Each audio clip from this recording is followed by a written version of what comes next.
हमारे ब्रज की महान विभूति पंडित श्री गया प्रसाद जी महाराज अपनी वाणी में कहते हैं कि श्री सद्गुरुदेव में और भगवान में बिल्कुल अंतर नहीं करे, उनको एक ही समझे, एक ही माने, सोई साधक सिद्ध होए है। उसी साधक को सिद्धि की प्राप्ति होती है। गुरु की इतनी महिमा शास्त्रों में कही गई है। अज्ञान का नाश करने वाले हैं, वो प्रकाश का पुंज प्रकट करने वाले हैं, भगवान को मिलाने वाले हैं। शबरी भी अपने गुरुदेव मतंग ऋषि की बात मानकर श्री राम की प्रतीक्षा कर रही है। हमारे ब्रज में इतने कितने रसिक संत हुए हैं जिन्होंने गुरु महिमा, गुरु भाव को प्रकट कर दिया। सेवक जी महाराज गुरुदेव शरीर से नहीं है पर मन से उनको माना तो गुरुदेव आकर प्रकट हो गए। ऐसी महिमा गुरु की। और इन गुरुदेव तत्व, गुरु तत्व के बिना भगवान की प्राप्ति नहीं है। ये बात उतनी ही सत्य है, बिल्कुल सत्य है। जब तक आपको गुरु की प्राप्ति नहीं होगी, हो सकता है भगवान आके दर्शन दे दें, हो सकता है अनुभव दे दें, परोक्ष अपरोक्ष अनुभव भी दे दें, पर स्पर्श का अधिकार तभी मिलेगा जब सद्गुरुदेव होंगे। धन्ना जाट जी के चरित्र से स्पष्ट होता है ये बात। और इधर मीरा जी के हृदय में यही आ रहा है कि मेरे गुरुदेव कब मिलेंगे। आइए चलते हैं श्री मीरा चरित्र में, जिसमें हम लोग श्रवण कर रहे थे कि कल कैसे मीरा जी के प्रेम का उन्माद आ गया, अत्यंत प्रेम का भाव आ गया। और इस प्रेम के भाव में बहते हुए, विकल होते हुए श्री कृष्ण गोविंद को पुकारते पुकारते, हे प्रभु, मैया तो आपको पीतल की मूर्ति कहे है, आप कृपा करके मुझको दर्शन दो, दर्शन दो। ऐसी विकलता, ऐसी स्थिति, और अंतोगत्वा रोम रोम हर्षित होते हुए आनंद कंद ब्रजचंद वहाँ प्रकट हो गए। जैसे भगवान प्रकट हुए, शिवाईसा का रोम रोम हर्षित, लीला का प्रवेश हो गया। ठाकुर जी क्या कह रहे हैं, इतनी जल्दी कहाँ है, इतनी जल्दी क्यों करें, इतनी विकल क्यों हो रही है। और एकदम हृदय आनंदित, मन बड़ा प्रसन्न। जन्माष्टमी के दिन भगवान का आगमन होना तो निश्चित था। मीराबाई जी को भी दृढ़ विश्वास था। 10 जन्माष्टमी बीत चुकी थी, अब तक भगवान का प्रत्यक्ष दर्शन, अपरोक्ष दर्शन नहीं हुआ। परोक्ष तो बहुत हुए हैं, पर अपरोक्ष दर्शन उस दिन प्राप्त हुआ मीरा जी को 11वीं जन्माष्टमी पे अपने जीवन की। और इसके बाद तो बाईसा को पूर्णतः विश्वास तो पहले भी था, पर विश्वास और श्रद्धा को आधार की आवश्यकता होती है। उसको दृढ़ करने के लिए एक आधार की आवश्यकता होती है, और वो आधार बनते हैं भगवान के अनुभव। वो आधार बनते हैं भगवान के अनुभव। जैसे जैसे भगवान अपनी अपनी लीला को प्रकट करते हैं, हमारे जीवन में संघर्ष आते हैं, हमारे जीवन में समस्याएं आती हैं, और उस समय प्रभु जो अनुभव करते हैं, प्रभु जो कृपा करते हैं, प्रभु ये दिखाते हैं कि देखो तुम अकेले नहीं हो, मैं तुम्हारे साथ हूँ। श्री मीरा जी का विश्वास और दृढ़ हो गया। और इधर बाईसा के पास पता नहीं क्या हो रहा था, एक एक करके अपने प्रियजन जाने लग गए। श्री मीराबाई जी को किसी सखा सखी के संग खेलने में तो आनंद आता नहीं, राजमहल में भी किसी के संग खेला कूदा नहीं करती, रनिवास में जो बहुत बड़ी कुंवरी हैं, बड़ी बड़ी रानियां हैं, उनके संग भी बातचीत नहीं करा करती।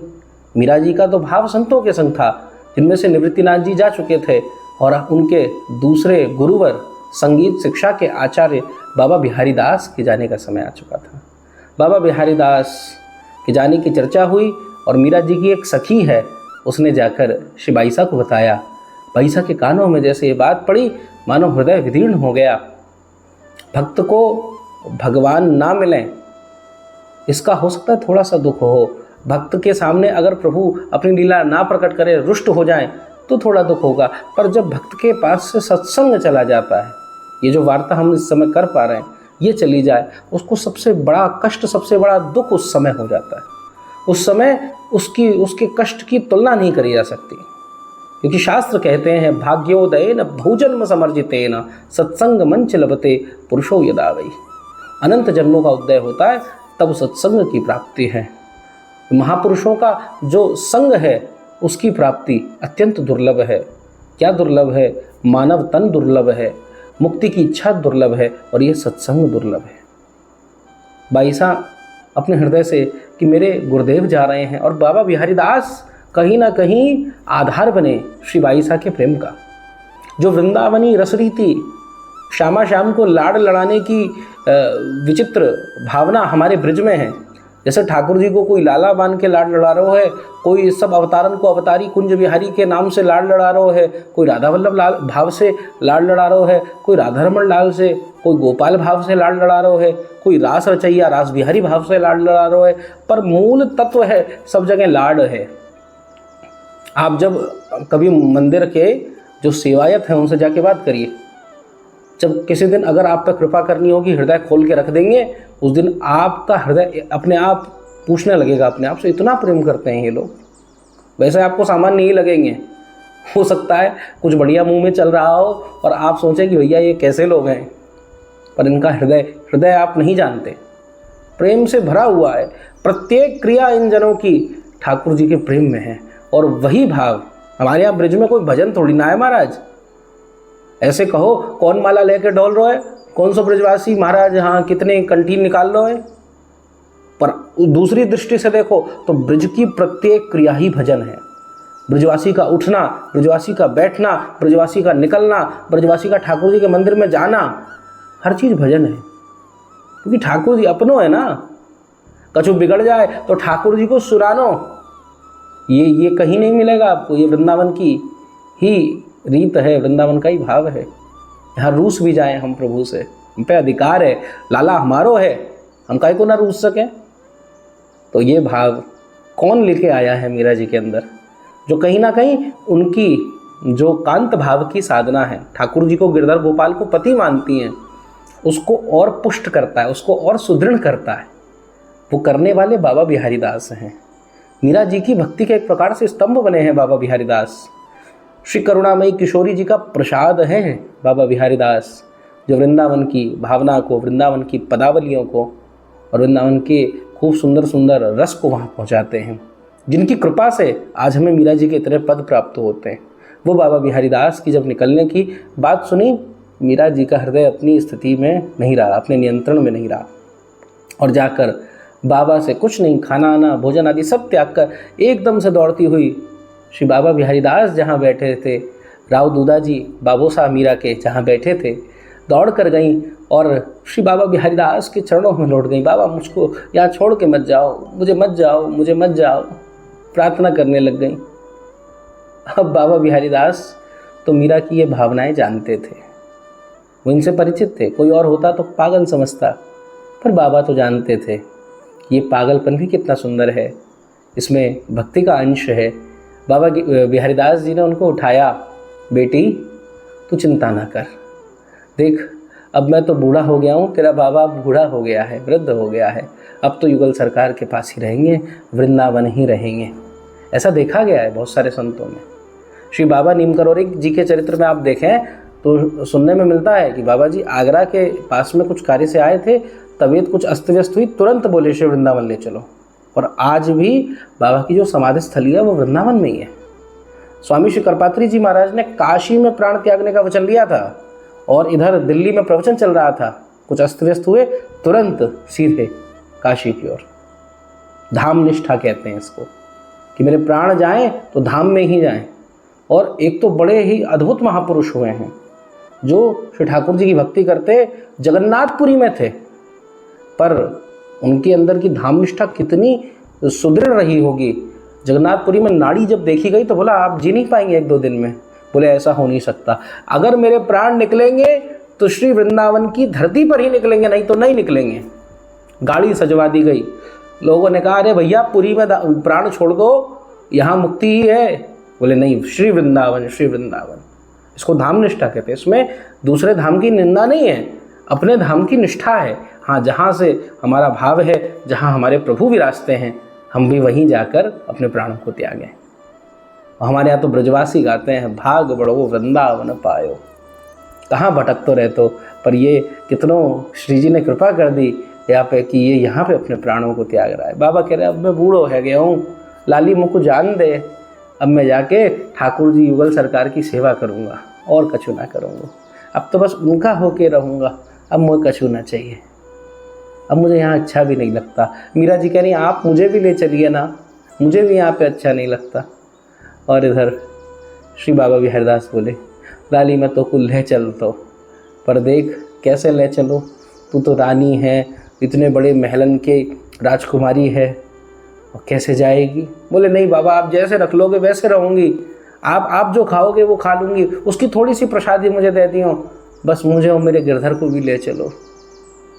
बाबा बोले ऐसा नहीं हो सकता ना, और अभी देख तू चिंता मत कर, अभी समय है, अभी तो मैं करीबन तेरा अभी जन्मदिन आएगा ना, जन्मदिन तक यहीं रुकूंगा। भाई साहब तो बड़ी प्रसन्न हो गई, चलो चलो इतने समय तो आप रुकेंगे। और खूब भाव से मीरा जी प्रत्येक दिन श्री बिहारी दास जी के संग सत्संग कर रही हैं, राव दूधा जी के संग बैठ रही हैं, एक एक क्षण का लाभ उठा रही हैं। बंधुओं, जब पता चलता है ना ये व्यक्ति, इसका सानिध्य हमें नहीं मिल पाएगा, तो उसकी महत्वता और बढ़ जाती है। एक एक क्षण का लाभ ले रही हैं। और अंतोगत्वा वो दिन आ गया, श्री बाई साहब अपने कक्ष में बैठे श्री गिरधर लाल जी को निहार रही हैं। राव दूधा जी और बाबा बिहारी दास आए। बाबा बिहारी दास बोले, बेटी इधर आओ, अब मेरा जाने का समय। मीरा रोने लग गई, नहीं, हृदय लगा लिया, आलिंगन कर लिया, बाबा नहीं नहीं नहीं, चरणों में लौट गई, नहीं बाबा मुझको छोड़ के मत जाओ, आपके आश्रय से ही हूँ। राव दूधा भी समझा रहे हैं, नहीं बेटा देख, संत को जाना पड़ेगा। उन्होंने भी हामी भर दी। अब मीरा बार बार दूधा जी से, बाबू साहब से कह रही है अपने, अरे बाबू साहब रोको ना, इनको कहो यहीं रुके, हमारे संग रहें, हम बढ़िया आदर करेंगे और नहीं तो मुझे भी संग ले चलें। बहुत समझाया, तब मीरा जी अंत में मानी। तब बोलने लगी, लेकिन मेरा एक संदेश आप ले जाएंगे। बोले, संदेश? तेरा संदेश क्या है, मैं कैसे ले जाऊंगा, चल बता क्या संदेश है। अब राव दूधा जी भी थे, कई दास दासियाँ भी थीं, रनिवास की कई सारी स्त्रियाँ भी थीं जिनके अंदर नास्तिक गुण थे। तो बाई साहब को लगा कि यहाँ कहना उचित नहीं है। एक कलम ली और उस कलम को लेके बाई साहब एक कक्ष में चली गई। उस कक्ष में जाकर बोली, आप 2 पल यहीं बैठो, मैं कछु लिख के ला रही हूँ। एक शब्द लिखती हैं फिर फाड़ देती हैं, एक शब्द लिखती हैं फिर फाड़ देती है, एक शब्द लिखती है फिर फाड़ देती हैं। बोले, प्रभु को कैसे लिखूं, क्या लिखूं? हे प्रभु, हे गिरधर, आप ही बताओ क्या लिखूं। तभी हृदय में एक भाव आया कि गोविंद कबहू मिले पिया मेरा, गोविंद कबहू मिले पिया मेरा, चरण कमल को हंस हंस देखूं, राखूं नैना नेरा, निरखण को मोही चाव घनेरो, निरखण को मोही चाव घनेरो, कब देखूं मुख तेरा, गोविंद कबहू मिले पिया मोरा, व्याकुल प्राण धरत नहीं धीरज, मिल तू मीत सबेरा, मीरा के प्रभु गिरधर नागर, ताप तपन बहु तेरा, गोविंद कबहू मिले पिया मेरा, ए गोविंद कबहू मिले पिया मेरा। हे गोविंद, कब आप मिलोगे? आपके चरण कमलों को हंस हंस के कब देखूंगी, कब आपको चाव से निहार पाऊंगी? मेरे प्राण व्याकुल हो रहे हैं।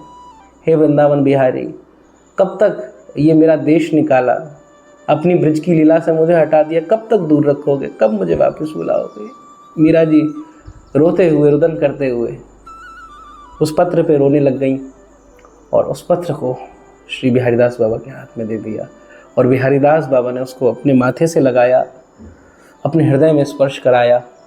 बोले, ये पत्र तो अब सीधे श्री कुंज बिहारी के पास जाएगा, निकुंजों में रमण करने वाले ठाकुर के पास ही जाएगा। और इधर बिहारीदास बाबा भी चले गए, निवृत्तिनाथ जी जा ही चुके थे। अब इधर मीरा के जो सत्संग के आश्रय थे, जिससे मीरा जी कुछ ना कुछ प्रभु की भक्ति के बारे में जानती थी, वो दोनों का जाना हो चुका है। और मीरा जी के सामने गुरु पूर्णिमा आ चुकी है। वैसे तो गुरु पूर्णिमा में मीरा जी को कोई चिंता ही नहीं रही होती, क्योंकि कभी निवृत्तिनाथ जी की पूजा हो जाती, कभी श्री बिहारीदास जी की पूजा हो जाती, खूब आनंद रहता। पर आज की गुरु पूर्णिमा को सुनी सुनी है। कारण क्या है? न बिहारीदास बाबा हैं, न निवृत्तिनाथ जी हैं। मीरा उदास हैं और मन में सोच रही हैं, गुरु के बिना तो तरना नहीं होता। गुरु जब तक नहीं मिलते तब तक तो भवनिधि पार नहीं होती। तो मन में भाव आया, शास्त्र तो ऐसा कहते हैं, पर मेरे पास तो गुरुदेव हैं ही नहीं। तो तुरंत मीरा जी के आश्रय थे कौन? श्री राव दूधा जी। दौड़ते हुए श्री राव दूधा जी के पास गई और वहाँ पर जयमल जी से चर्चा चल रही है। जयमल जी युद्ध की बातें बता रहे हैं और छोटे से जयमल हैं, अभी बहुत छोटी आयु है पर बहुत ज़्यादा उत्साह है। और जयमल जी भी आपको बताऊं बहुत बड़े भक्त हैं, श्री राधा वल्लभ लाल श्री ठाकुर जी के बहुत क्या कहें अंतर्निष्ठ भक्तों में से एक हैं, जिनके लिए ठाकुर जी ने स्वयं श्रम करा। ठाकुर जी स्वयं लड़ने को युद्ध भूमि पर आए हैं। आप उनका चरित्र श्रवण कर सकते हैं और यदि हो पाया तो इसमें हम चरित्र कहने का प्रयास भी करेंगे। परंतु जयमल जी का जो भाव है वो वीरता से परिपूर्ण है, जो कि होना भी चाहिए। क्षत्रिय धर्म की मर्यादा यही है। तो चर्चा चल रही है युद्ध की, तलवार की, घोड़ों को कैसे रखना चाहिए। सब बता रहे हैं बड़े लोग कि देखो अपने प्राणों से ज़्यादा अपने जो घोड़े हैं, अश्व हैं, उनकी रक्षा करो। कारण क्या है, ये अश्व ही साथ देते हैं युद्ध में। अगर ये नहीं होंगे तो हमारा काम नहीं होगा। एक राजपूत जो है खुद भूखा रह सकता है पर अपने अश्व को घी लगी हुई सब बढ़िया सी उसकी जो भोजन की है उसमें ही देगा, उसमें ही सानी लगाएगा। तो जयमल जी खूब भाव से सुन रहे हैं। तभी मीरा जी बीच में बोल पड़ी कि बाबू साहब आपसे एक बात पूछनी है। श्री दाऊदूदा जी बोले, हाँ बोलो बेटा, क्या पूछना है। मीरा जी बोली, क्या सच में गुरुदेव के बिना ये भवनिधि पार नहीं होती है। श्री दाऊदूदा जी ने कहा, सत्य बात तो यही है कि जब तक गुरुदेव का आश्रय नहीं होता तब तक इस संसार सागर से पार होना असंभव है। परंतु दृष्टि का भेद है बेटी। अब हो सकता है तुम्हें किसी भौतिक स्वरूप में गुरु की आवश्यकता हो सकता है किसी के लिए ग्रंथ गुरु हो सकता है किसी के लिए एक मौका, एक पल गुरु बन जाए, किसी के लिए एक कोई ऐसी चीज़ हो जाए उसके जीवन में वो गुरु बन जाए। श्री बाई साहब ने कहा, पर शास्त्रों में तो खूब गहन वर्णन करा गया है, गुरु जब तक प्राप्त नहीं होते भगवत प्राप्ति हो ही नहीं सकती। श्री दाऊदूदा जी ने हामी भरते हुए कहा, बात तो सत्य है। जब तक गुरु की प्राप्ति नहीं होगी तब तक सतमार्ग कैसे मिलेगा, तब तक सही मंत्र कैसे मिलेगी, तब तक उपासना कैसे मिलेगी, और उस उपासना में जो कठिनाई आ रही हैं उनका हमें निदान कैसे मिलेगा। हम ग्रंथ को गुरु मान सकते हैं परंतु उसमें एक दोष बन जाएगा। ग्रंथ में अगर मान लो हमें कोई संशय हो गया, ग्रंथ में हमारे मन में कोई डाउट आ गया तो वो किससे पूछेंगे। तो इसीलिए गुरु की आवश्यकता तो होती है ताकि वो हमारे हृदय को बांध सके, इसके लिए गुरु चाहिए। और फिर मार्ग तो बेटी खुद ही तय करना पड़ता है। और देख सत्य बात बताऊं, ये तेरा जो गिरधर बैठा है ना, यही सबका गुरु है, सब गुरुओं का गुरु है, गुरु तत्व है। मीरा जी ने कहा, सच्ची बात, बिल्कुल सत्य बात। दाऊदूदा जी बोले, ये सबके गुरु हैं। पीछे से जयमल जी बोले, आपको गुरु की आवश्यकता क्या है, आपके तो दो गुरु हैं, बिहारी दास बाबा, निवृत्तिनाथ बाबा। दाऊदूदा जी ने कहा, नहीं जयमल, वो तो इनके शिक्षा गुरु हैं। निवृत्तिनाथ जी ने योग साधना सिखाई और श्री बिहारीदास बाबा संगीत सिखाते थे, भक्ति भाव सत्संग होता था, पर दीक्षा तो इसकी अभी तक हुई नहीं है। जब जो जीव है उसको एक मंत्र की आवश्यकता होती है, जिस मंत्र में, जिस नाम में वो अपने जीवन को लगा दे, उसी का रटन करे, उसी की उपासना करे, उसमें ही अनन्यता हो जाए, तब जाकर भगवत प्राप्ति होती है। इसीलिए बेटा वो बहुत उत्तम है और उसकी आवश्यकता होती है। अब ये सब बातें श्री जयमल जी भी सुन रहे हैं, मीरा जी भी सुन रही हैं और दाऊदूदा जी बता रहे हैं। मीरा जी पूछ रही हैं कि फिर गुरु की प्राप्ति कैसे होगी, किससे मैं पूछूं, मेरा गुरु कौन है। दाऊदूदा जी बोले, बताया ना, सब गुरुओं के गुरु श्री कृष्ण हैं, तेरे गिरधर हैं, तो जाके गिरधर से पूछ। और देख, जो भगवान का ये नाम है उससे शक्तिशाली संसार में कुछ भी नहीं है। सबसे शक्तिशाली अगर कुछ है तो वो भगवान का नाम है। इसीलिए बेटी भगवान के नाम को जप, खूब विकल होकर जप, देख तुझे गुरु अवश्य मिल जाएंगे। श्री बाई साहब मुस्कुराती हुई निकल गई और इधर इस बात का प्रभाव जयमल पे भी हुआ। जयमल के हृदय में एक प्रश्न उठा पहली बार भगवत विषय में कि बाबू साहब, क्या नाम तलवार से अधिक शक्तिशाली होता है। दाऊदूदा जी बोले, बिल्कुल, नाम से शक्तिशाली संसार में कुछ है ही नहीं। भगवान नाम में ही आनंद है, भगवान नाम में ही रुचि ले, सब कुछ अपने आप हो जाता है। कितने कष्ट आते हैं लोगों के ऊपर, पर भगवान नाम के आश्रय से उनके सारे कष्ट दूर हो जाते हैं। हमारे गोस्वामी तुलसीदास जी के चरित्र में देखो, जन्म किस समय में हुआ, दांत निकले हुए थे, लोगों ने अशुभ समझ के इनको हटा दिया, पर वो तुलसीदास जी किसको पता था सुंदर राम भक्ति प्रकट कर देंगे, कौन जानता था। अरे भैया मामा प्रयागदास जी जिनके जन्म पे उनके पिताजी की मृत्यु हो गई, लोगों ने कहा ये तो बड़ा अशुभ है, पर किसको पता था श्री जानकी जी श्री राम जी उनको स्वीकार करेंगे, उनको प्रत्यक्ष दर्शन देंगे। तो बेटा नाम का बल है और नाम के अतिरिक्त किसी का कोई बल नहीं है। श्री बाईसा गई अपने कक्ष में और श्री गिरधर जी के सामने बैठ गई और ठाकुर जी के सामने गुरु पूर्णिमा चल ही रही है और अपना हृदय सामने रखा और भाव से गाने लगी कि मोही लागी लगन गुरु चरणन की, मोही लागी लगन गुरु चरणन की, चरण बिना मोहे कछु नहीं भावे, जग माया सब सपनन की, भवसागर सब सूख गयो है, फिकर नहीं मोही तरनन की, मोही लगन लगी गुरु चरणन की। मीरा के प्रभु गिरधर नागर, आस लगी गुरु शरणन की, एरी मोही लगन लगी गुरु चरणन की। और इधर ये गाते गाते हे गिरधर हे गोपाल मेरे गुरुदेव कौन हैं, कहाँ हैं, कैसे हैं, स्वप्न आया। सो गई वहीं सामने और स्वप्न में क्या देख रही हैं, श्री पांडवों द्वारा बहुत विशाल राजसूय यज्ञ का आयोजन करा गया है। उस राजसूय यज्ञ में छोटे से छोटा बड़े से बड़ा राजा आया हुआ है। समस्त भारतवर्ष के जितने ऋषि महर्षि हैं सब एक संग एकत्रित हो गए हैं, राजा राजर्षि हैं सब एक संग आ गए हैं, सारी प्रजा मानो मेला चल रहा है। और उस राजसूय यज्ञ में विचार हो रहा है कि प्रथम पूज्य कौन बनेगा, कौन है प्रथम पूज्य बनने का सत्पात्र। जब ये विचार चल रहा था तभी उस समय सब लोगों ने एक संग उद्गार करते हुए हृदय के भाव रखे। क्या कहा, प्रथम पूज्य तो आनंद कंद भगवान श्री कृष्ण ही होने चाहिए, श्री कृष्ण के अतिरिक्त कौन प्रथम पूज्य हो सकता है, ये कृष्ण ही सब गुरुओं के गुरु हैं। श्री कृष्णम वंदे जगत गुरु, श्री कृष्णम वंदे जगत गुरु। जब ऐसा हुआ तब तो भैया सब एक संग मान गए, पितामह भीष्म कृपाचार्य, उधर विरोधी पक्ष वाले भी दुर्योधन आदि भी श्री कृष्ण की पूजा को स्वीकृति दी।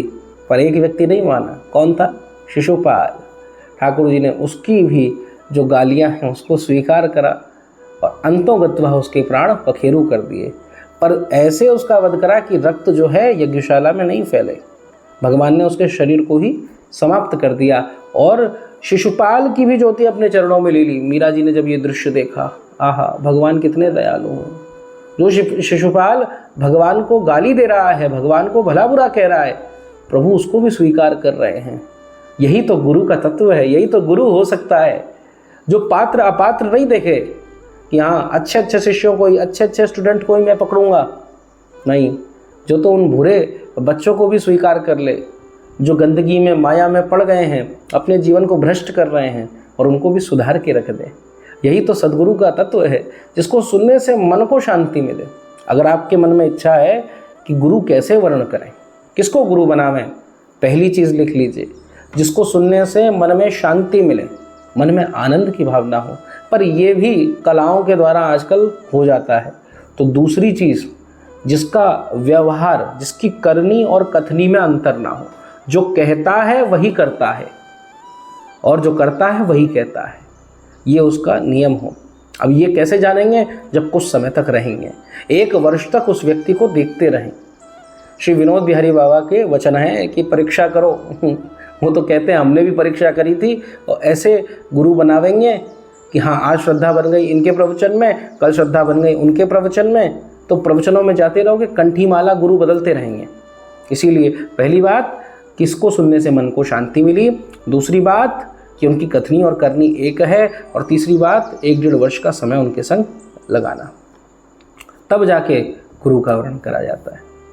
और भी इसमें तो पुरानी जो शास्त्रीय विधि उसमें तो 12 वर्ष तक साथ रहना होता था, तब जाके गुरुदेव कृपा करके दीक्षा प्रदान करते थे। पर आज के समय में जो भी भाव है, और मीरा जी तो इधर भाव कर रही हैं, कौन है भैया, ठाकुर जी की वाणी अति मधुर है। अगर देखो ये सिद्धांत पे, कथनी करने में बिल्कुल अंतर नहीं है।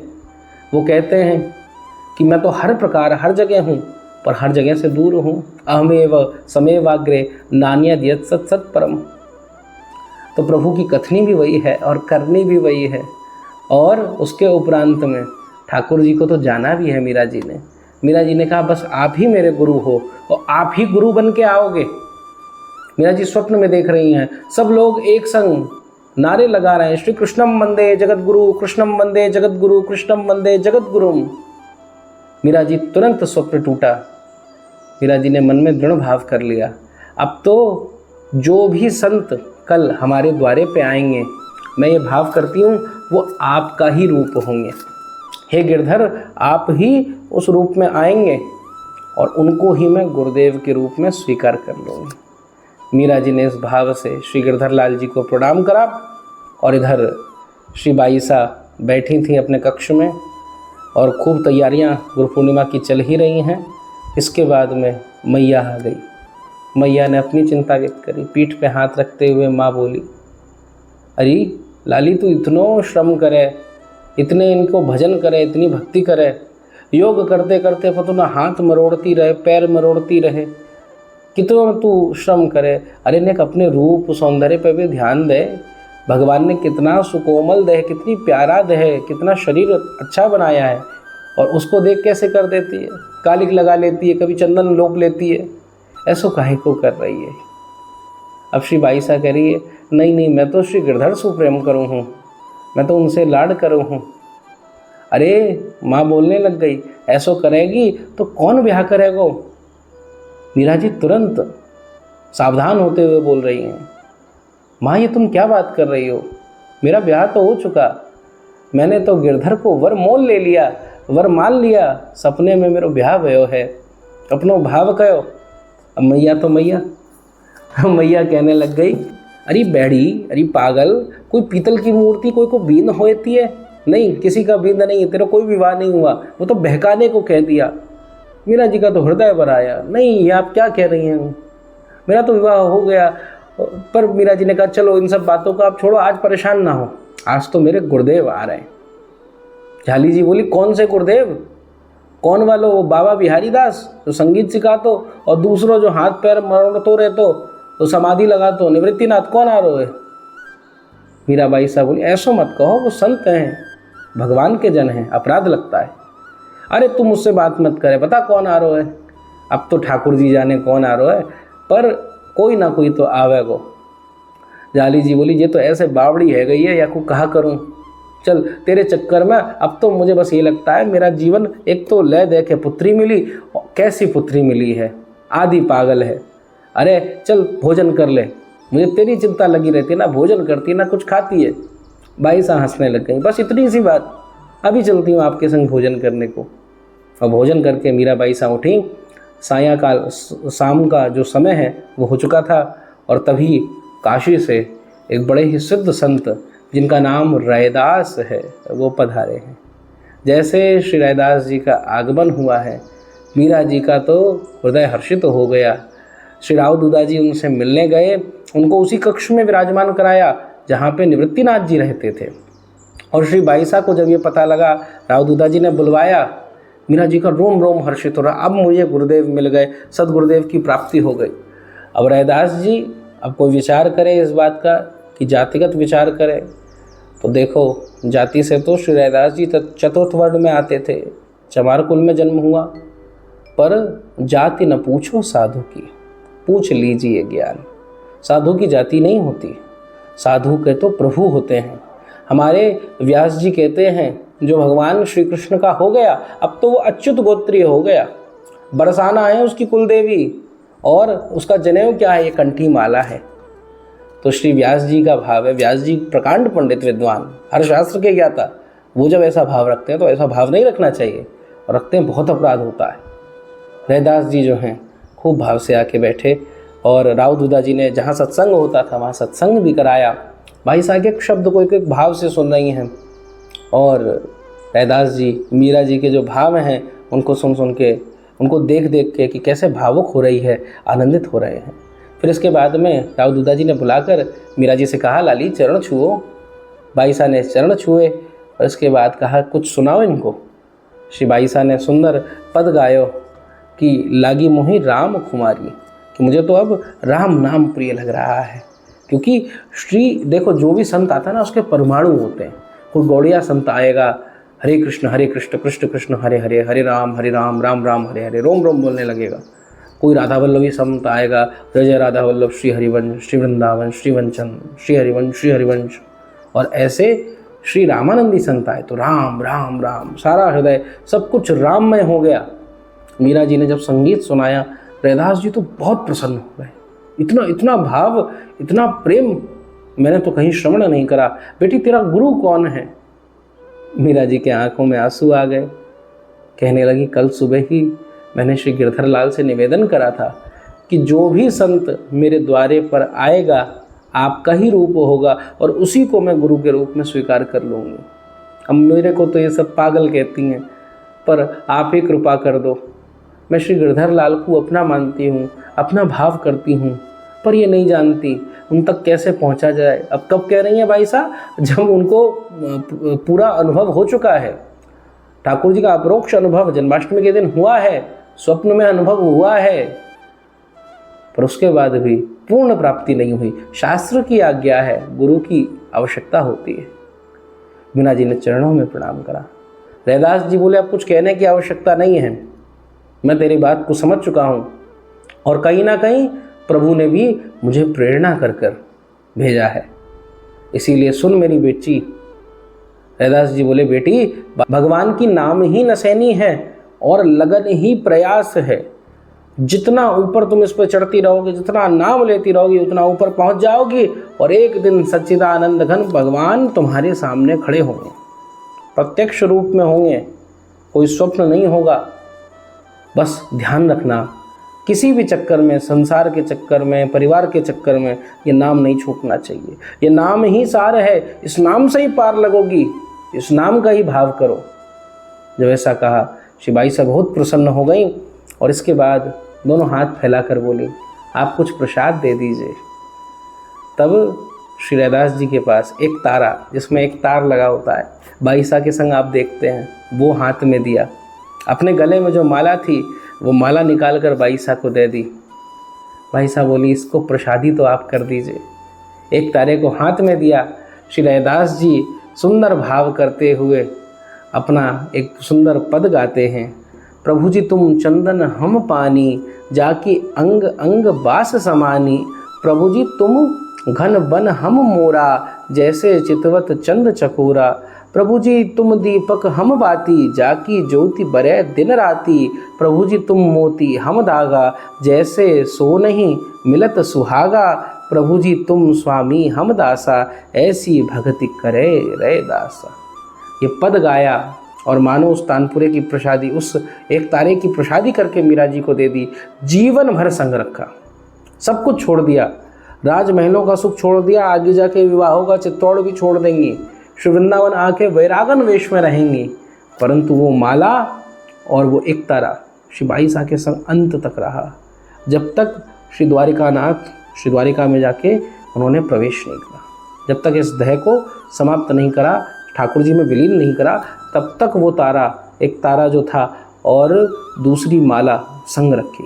और गुरु की आज्ञा, नाम से प्रेम, गिरधर गोपाल नाम से इतनो प्रेम, इतनो प्रेम, इतनो प्रेम कि ठाकुर जी आज के समय देखो हम लोग चरित्र गा रहे हैं। ये है नाम की महिमा, ये है प्रभु के भक्त होने की महिमा। तो ऐसी बाईसा को हम प्रणाम करें। शेष चर्चा हम आगे करेंगे। जय जय श्री राधे। आपको यदि खूब अच्छी लगी, आनंद आयो तो इसको और अधिक वैष्णवों को भेजो। हम चाहते और अधिक से अधिक वैष्णव श्री बाईसा के इस पावन चरित्र से जुड़ें और खूब भाव से हम इनका श्रवण करें। बोलो श्री वृंदावन बिहारी लाल की जय, श्री राधा वल्लभ लाल की जय। जय जय श्री राधेश्याम।